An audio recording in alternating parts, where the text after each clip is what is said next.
नमस्कार। कभी सोचा है कि ये जो नक्शों पर लकीरें खींची हैं वो हमें असल में कितना अलग करती हैं? आज हम एक ऐसी ही कविता को समझने वाले हैं जो इन लकीरों को मानो मिटा ही देती है। कोई भी आदमी अजनबी नहीं।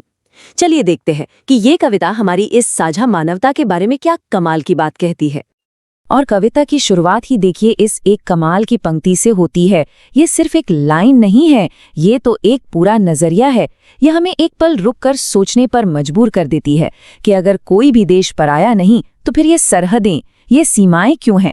बस यही सवाल हमारे आज के इस विश्लेषण का आधार बनने वाला है।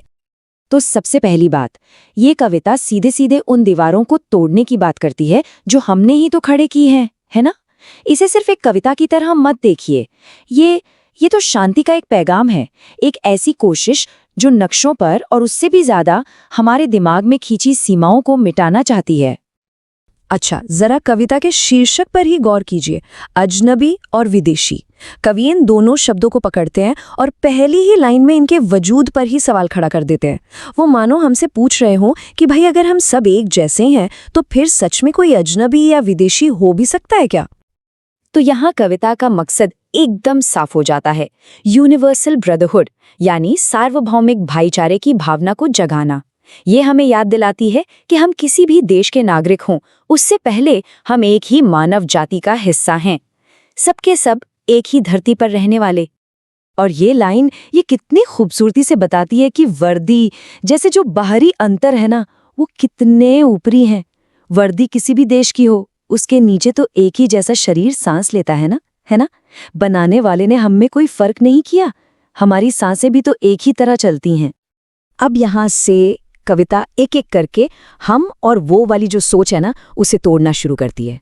वो हमारी समानताओं के ऐसे ऐसे सबूत सामने रखती है जिन्हें झुटलाना नामुमकिन है। तो हमारी पहली समानता क्या है? ये धरती। हम सब इसी जमीन पर चलते हैं और एक दिन आखिर में इसी में मिल भी जाएंगे। ये एक बहुत बड़ी याद दहानी है कि हमारी शुरुआत और हमारा अंत दोनों एक ही जगह से जुड़े हुए हैं। और बात सिर्फ धरती की नहीं है, प्रकृति वो भी तो कोई भेदभाव नहीं करती। सूरज, हवा, पानी ये किसी एक देश की जागीर नहीं है, ये तो हर इंसान के लिए है। सोचिए, जब प्रकृति हमें बराबर मानती है तो फिर हम क्यों नहीं मान सकते?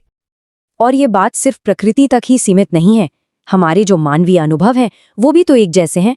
जब शांति होती है तो हम सब अच्छी फसलों का मजा लेते हैं, और जब जंग होती है तो हम सब भुखमरी का सामना करते हैं।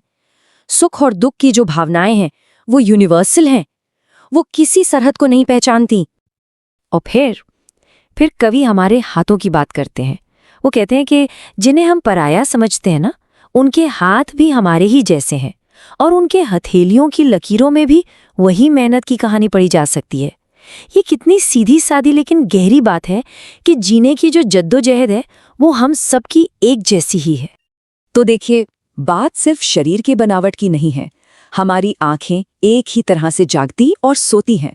हम सब की ताकत को प्यार से जीता जा सकता है, नफरत से नहीं। असल में दुनिया के किसी भी कोने में चले जाएं, हर जमीन पर एक ही जैसा जीवन धड़कता है। एक ऐसी जिंदगी जिसे हम सब पहचान सकते हैं और समझ भी सकते हैं।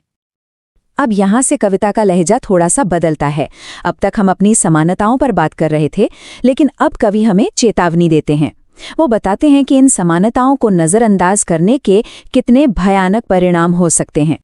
और यहाँ कविता एक बहुत सीधा और शायद थोड़ा असहज करने वाला सवाल पूछती है कि जब हमें अपने ही भाइयों से, अपने ही जैसे इंसानों से नफरत करने को कहा जाता है तो असल में होता क्या है? इसका जवाब जितना सीधा है उतना ही डरावना भी है। कविता का तर्क बहुत ही गहरा है। वो कहती है कि दूसरों से नफरत करना कोई ताकत की निशानी नहीं है, बल्कि ये तो खुद को ही नुकसान पहुंचाने का एक तरीका है। जब हम दूसरों से नफरत करते हैं तो असल में हम खुद को ही अपनी मानवता से दूर कर रहे होते हैं। हम खुद को धोखा देते हैं और हम खुद की ही निंदा करते हैं। और इसका मतलब एकदम साफ है, जब हम एक दूसरे के खिलाफ हथियार उठाते हैं तो वो हथियार असल में हम अपने ऊपर ही चला रहे होते हैं। युद्ध में कोई एक पक्ष नहीं हारता, हार तो पूरी इंसानियत की होती है। ये हमारी साझा जमीन को जख्मी करता है। और ये जो नफरत और हिंसा है, ये सिर्फ इंसानों को ही नहीं मारती, बल्कि हमारी पूरी दुनिया को जहरीला बना देती है।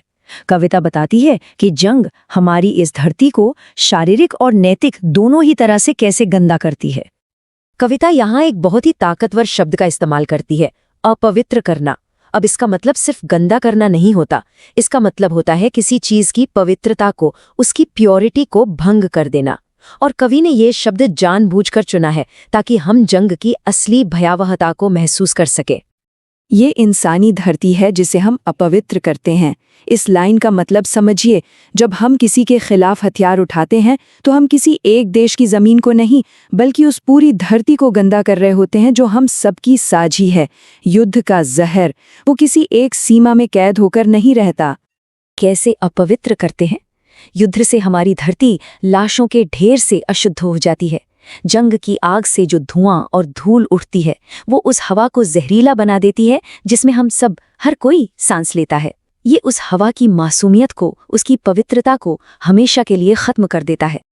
और अब हम आते हैं अपने आखिरी हिस्से पर, जो इस पूरे विश्लेषण को कविता के मूल समाधान और एक कॉल टू एक्शन पर वापस ले आता है। एक बात पर गौर कीजिए, कविता वहीं आकर खत्म होती है जहां से वो शुरू हुई थी। ये एक पूरा चक्र है और कवि ने ऐसा इसलिए किया ताकि ये एक बात हमारे जहन में बिल्कुल बैठ जाए कि हमें अपनी एकता को हमेशा हमेशा याद रखना है। तो फिर इस नफरत और जंग का हल क्या है? कोई बहुत कॉम्प्लिकेटेड स्ट्रैटेजी नहीं है, नहीं, बस एक बहुत ही सरल मगर उतना ही गहरा काम, याद रखना। बस इतना याद रखना कि हम सब एक है। तो चलिए इस विश्लेषण को हम एक आखिरी सवाल के साथ खत्म करते हैं। आज की दुनिया जो सीमाओं और बंटवारों से भरी हुई है, ऐसी दुनिया में ये याद रखने के क्या मायने हैं कि कोई भी इंसान अजनबी नहीं है?